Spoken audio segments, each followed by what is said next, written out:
Lawrence लकेल MLA बोरो Lawrence बहा थांखो फालाय लाज गैयालाय दा दिनै आङो कंग्रेस नागारनानै इउपिपिएलआव फैबाय खुलुमबाय रायजोफोर लोगोसे फिन खनसेबाव आंनि बे गोदान भिडिअ बरना लाग्रोनाय जाबाय जों बर' हारिनि माखासे ओरैबायदि गांगा थुफा स्टाइलनि बर' लिडारफोर दङ आरो माखासे सानै साथामसो गांगा थुफा स्टाइलनि बर' लिडारफोरा दा समाव एट प्रेजेन्ट गावबा गावनि आखुखौ दिनै जों रायजो राजानि सिगाङाव रोखा माने फोरमान होनानै लाबाय आरो गांगा थुफा स्टाइलनि जेसेबांखिनि बर' लिडारफोर दङ बैफोर बर' लिडारफोरा गावबा गावनि माखासे पलिटिकेल मोनथायफोरखौ मोननो थाखाय गावनि गोसो सिंनि सुजुखुमानानै दोनखुमानाय माखासे पलिटिकेलि मोनथायफोरखौ मोननो थाखायनो रायजो राजाफोरनि सिगाङाव थानानै माखासे गोबां रोखोमनि माने गोदै गोदै बाथ्रा बुंनानै पलिटिकेलि रायजो राजाफोरखौनो थगाय थसि खालामनानै मिसइउज खालामनो नाजानाय माखासे नुथायफोरखौ जों नुनो मोनगासिनो दङ दा बे समाव आसाम प्रदेश कंग्रेसनि नामबा दिनै कंग्रेस पार्टीनि गर्जन मुसाहारि बिथांनि बाथ्राखौ जों जुदि बुंनो थाङोब्ला दिनै गर्जन मुसाहारि बिथाङा इउपिपिएल पार्टीनि फुल फर्मखौ मिडियानि गेजेरजों जोंनि सिगाङाव एक्सप्लेनेशन खालामनानै होदोंमोन जे इउपिपिएल माने मा जे उर्खाव प्रमद प्राइभेट लिमिटेड आरो गर्जन मुसाहारि बिथाङा गोबां रोखोमनि माने सोंखारिबोनाय गोबां रोखोमनि माने माखासे पइन्टफोरखौ लानानै अभियोग खालामबोनाय माखासे बाथ्राफोरखौ जों नुनो मोन्दोंमोन दिनै थाङै थुङै बे उर्खाव प्रमद प्राइभेट लिमिटेड कम्पानियावनो जोंहा मानगोनां गर्जन मुसाहारि बिथाङाबो ग्रोब मोनसे दानायावनो ओंखाम जानो थांबाय मानगोनां रायजो राजा नोंथांमोन सोरबा एसे मोजां बुङो सोरबा एसे गाज्रि बुङो दा मोनसे खोथाया बेनो आं दिनै नोंथांमोननि गेजेराव बुंथिनानै लानो नागिरदों जे जेब्ला जोङो अपोजिशनाव थायो पजिशननिखौ जोङो बुंनो गोनां जायो बे हिसाबै बुंनाय जादोंमोन बैफोरखौ नोंथांमोनहा गोसोआव दालासै अननानै क्षमा होदो दा दिनै मानगोनां रायजो राजा नोंथांमोना बे पलिटिकेल प्लेटफर्माव गर्जन मुसाहारि बिथांनि माखासे पलिटिकेल आखुथायफोरखौबो रोखा रोखा नुनो मोनबाय दा जाखिनि पइन्ट्सफोरखौ लानानै गर्जन मुसाहारि बिथाङा मिडियानि गेजेरजों जों रायजो राजानि सिगाङाव फोसावनानै होदोंमोन बै माखासे बुंबोबाय थानाय बै माखासे पइन्ट्सफोरखौ लानानै बाथ्रा बुंबोबाय थानाया जास्ट फर गावनि गोसो सिंनि माखासे पलिटिकेल मुलाम्फाखौ मोननो थाखायसो हस्रिखाव बाथ्रा बुंबोबाय थानाय माखासे फोरमानखौ जों दिनै नुनो मोनदों नंगौना नङा मानव गेजेर रायजो राजा नोंथांमोन दा दिनै जों मोनसे बाथ्राखौ रायखांथारनांगोन जे बिटिआर एग्रिमेन्टनि एमओएसनि 3.1 क्लजनि रमान नाम्बार 1 रमान नाम्बार 2 आव जितु गामि सोसननाय आरो गामि दानख'नायनि बाथ्रा आरो बे बिटिआर एग्रिमेन्टनि एमओएसनि लेखा बिलाइनि गेजेरजों जोंनि बे बिटिएडि ओनसोलनि सिङाव थानाय बा गोदानै रिनेम खालामनानै लाबोजानाय बिटिआर जा मुं बे बिटिआर ओनसोलनि सिङाव थानाय जाखिनि माने गामिफोर दङ बे एरियानि सिङाव थानाय गामिफोरखौ दानख'नो मोना होननानै हाइकर्टआव पिआइएल केस खालामनाय बाथ्राफोरखौबो जों दिनै गोसोआव दङ बा जों दिनै मिथियो आरो सोरबायदि सुबुंफोरा बे गामि दानख'नायनि एगेन्स्टआव पिआइएल केस खालामदोंमोन बेनिनो सासे गोख्रों दैदेनगिरि जेराव थांनाय 15 बोसोर जोंनि बे बिटिसि काउन्सिल गभर्नमेन्टखौ डिपुटि चिफनि मासियाव जिरायनानै डिपुटि चिफनि बिबानखौ लानानै 15 इयार्स बिटिसि काउन्सिल गभर्नमेन्टखौ सालायबोनाय मानगोनां खाम्फा बरगयारी बिथांनि बाथ्राखौ जों जुदि बुंनो थाङोब्ला बिटिआर एग्रिमेन्ट जाखांनायनि उनावहाय मानगोनां खाम्फा बरगयारी बिथाङा जों रायजो राजानि सिगाङाव मोनसे ओरैबायदि इम्पर्टेन्ट बाथ्राखौ फोरमायनानै होदोंमोन जे बिटिआर एग्रिमेन्टनि माखासे दफाफोरा जों बर' माहारिनि थाखाय बेसेबां इम्पर्टेन्ट बेसेबां गनायथाव लोगोसे बे बिटिआर एग्रिमेन्ट भार्सेस आरो बिटिसि एकर्ड बे मोननै एग्रिमेन्ट आरो एकर्डखौ फारागथि खालामनानै जोंनि सिगाङाव मोनसे बाथ्रा फोसावदोंमोन मानगोनां खाम्फा बरगयारी बिथाङा जे बिटिआर एग्रिमेन्टआ जाबाय नोरोग आरो बिटिसि एकर्डआ जाबाय सोरगो दा दिनैयो नोरोगखौ आसि थुनानै दिन्थिनानै जोंनि सिगाङाव बाथ्रा फोरमायग्रा आरो सोरगोखौ आसि थुनानै दिन्थिनानै बाथ्रा फोरमायग्रा सासे बर' माहारिनि गोख्रों दैदेनगिरिया थाङै थुङै गावनि माखासे पलिटिकेल मोनथायखौ आन्दोआव मोननायनि थाखायनो दिनैयो नोरोगाव थांनानै गावनि पलिटिकेल केरियारखौ नांथाब नाजा दिनै नाजाहैगासिनो दङ बेराफारसेथिं बारग' मन्त्रि मानगोनां चन्दन ब्रह्म बिथाङाबो जोंनि सिगाङाव मोनसे बाथ्रा फोसावदोंमोन जे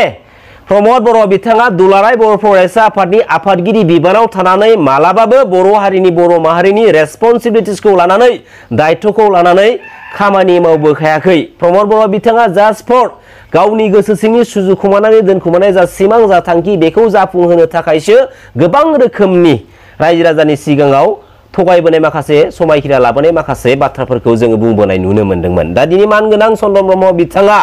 जाय मानगोनां चन्द्र ब्रह्म बिथांनि माखासे बाथ्राफोरखौ जोंनि सिगाङाव फोरमायनानै होदोंमोन दिनै थाङै थुङै बै मानगोनां चन्द्र ब्रह्म बिथांजोंनो उन थाफानानै लोगोसे बिथांजोंनो लोगोसे थाफानानै दिनैयो गावसोरनि माखासे पलिटिकेल बेनिफिट्सनि क्रेडिटखौ मोननो थाखाय दिनै नांथाब नाजा पलिटिकेलि खामानि मावहैबाय थानायखौ जों दिनै नुनो मोन्दों। अब्ला दिनै जोङो मोनसे बाथ्राखौ बुंनांगोन मानगोनां रायजो राजा नोंथांमोन, दिनै जाय माखासे दैदेनगिरिफ्रा माखासे बाथ्राफोरखौ जोंनि सिगाङाव फोरमायनानै होयो बुजायनानै होयो बै माखासे दैदेनगिरिफोरखौ बुहुमनि साफ्रोमबो बर' फिसाफोरा फोथायनानै सापर्ट होयो थुलुंगा होयो आरो जों बर' रायजो राजाफोरनि थुलुंगा मोननायखौ बिसोर मा खालामो आन्दोआव गावबा गावनि बेनिफिट्सखौ मोननो थाखायनो मिस इउज खालामनानै गावबा गावनि क्रेडिटखौ बै रांजों बै माखासे शेयार पावारजों बिसोरो आन्दोआव क्रेडिट लानानै दाबुं बुं दुगागा बिसोरो गावबा गावनि इमेजखौ जोंनि सिगाङाव फिन पलिटिकेल प्लेटफर्मनि गेजेरजों हाइलाइट खालामनोबो लाजिया फांजिया फैबाय थायो आरो गावसोरनि बे पलिटिकेल केरियारखौ मोननो थाखायनो आरो बिसोरो रायजो राजानि सिगाङाव फैनानै लाजिया फांजिया लाजिनाय गैयाजासे गोदै गोदै बाथ्रा बुंनानै आरोबाव फुस्लायफिननो नाजाफिननाय माखासे डार्टि पलिटिकेल षड़यन्त्रखौ जों दिनै नुनो मोन्दों। दा दिनै जोंनि बर' माहारिनि बिखायाव बे बिटिसि काउन्सिल पलिटिकेल सिस्टेमाव मेजरलि साथाम गोख्रों पलिटिकेल दैदेनगिरिफोरनि माखासे दान्दा गोलावजों बारहरनाय बै जायगायाव मोनसे खोथा होनानै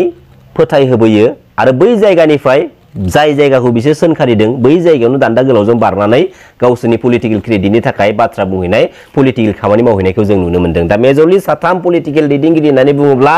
बेफोरबायदि बुंनानै फोस्रावखांनायनि उनावहाय गावसोरनि क्रेडिटनि थाखाय बास्लायनाय माखासे लिडारफोरनि गेजेराव मानगोनां खाम्फा बरगयारी बिथां मानगोनां चन्द्र ब्रह्म बिथां आरो नै दा बावैसो जोंहा बे आसाम प्रदेश कंग्रेसनि ना गर्जन मसाहारि बिथां। दा दिनैयो जियानो जा पलिटिकेलि मोनफ्रोमबो पलिटिकेल पार्टिया माखासे पलिटिकेलि पॉइंट्स भिउफोरखौ लानानै पलिटिकेलि डिबेट खालामलायबाय थायो नाथाय जों मा नुनो मोन्दों थांनाय 5 बोसोरनिफ्राय जेब्ला मानगोनां चन्द्र ब्रह्म बिथाङा जोंनि बे बिटिसि काउन्सिल पलिटिकेल सिस्टेमाव एन्ट्रि मारि फैयो जों मालाबाबो नुफेराखैमोन जों मालाबाबो खोनाफेराखैमोन जे जों बर' माहारिनि बिखायाव जालांनाय दुखुनि जारिमिननि बाथ्राफोरखौ रायखां पलिटिकेलि इस्यु खालामनानै पलिटिकेल प्लेटफर्मनि गेजेरजों बुहुमनि बर' फिसाफोरखौनो पलिटिकेलि डिभाइड खालामनानै दोननो नाजानाय माखासे डार्टि पलिटिकेल षड़यन्त्रखौ जोङो बे मानगोनां चन्द्र ब्रह्म बिथांनि बिटिसि काउन्सिल गभर्नमेन्ट दैदेननायनि समाव जों दिनै नुनो मोनबाय। लोगोसे बे बिटिआर एग्रिमेन्टनि एमअएसनि लेखा बिलाइयाव थानाय जाखिनि माने दफाफोर दङ क्लजफोर दङ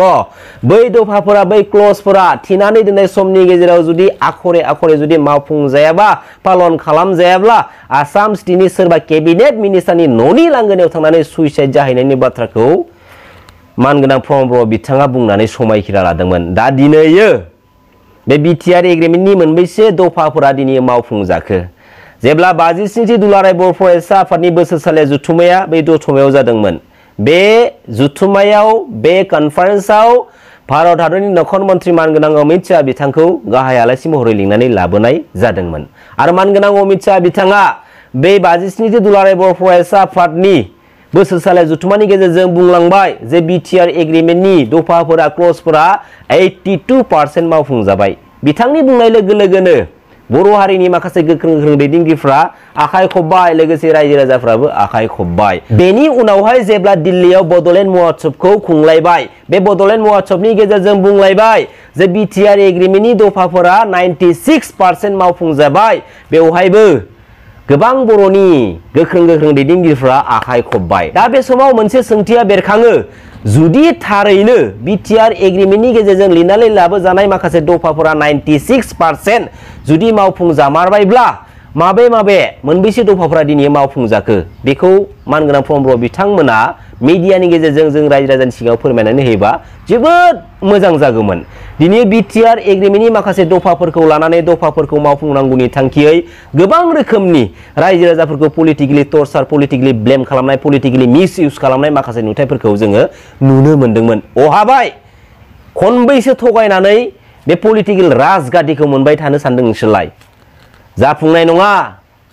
नङा दिनै हागोन गाबोन हागोन नाथाय समफोर मालाबाबो हानाय नङा थगायनानै खनबेसे जानो थगायनानै खनबेसे गावनि भोटखौ लानो थगायनानै सानबेसे बे पलिटिकेल शेयारफोरखौ मोननो सानदों नोंसोरलाय मालाबाबो हाया आरो मोनसे बाथ्राखौ गोसोआव लाखि जायफोर डार्टी माइन्डेड गोसोम गोसोनि अहंकार गोसोनि गावनिखौल' मोनबानो गोजोनग्रा लिडार आरो पलिटिकेल लिडारफोर दङ बै माखासे बर' माहारिनि लिडार आरो पलिटिकेल लिडारफोरखौ बिबान होनानै जोंनि बर' माहारिनि माखासे सिस्टेम आरो थामोनथाखौ सालायलांहोनो सुजुग आरो सुबिदा होबाय थायोब्ला बे जोंनि बर' माहारिनि बिखायाव मालाबाबो मोजां लिडारा जोनोम जानाय नङा आरो जोंनि बर' माहारिनि इयुन जेनेरेशना मालाबाबो मोनसे मोजां प्लेटफर्माव थानानै गावबा गावनि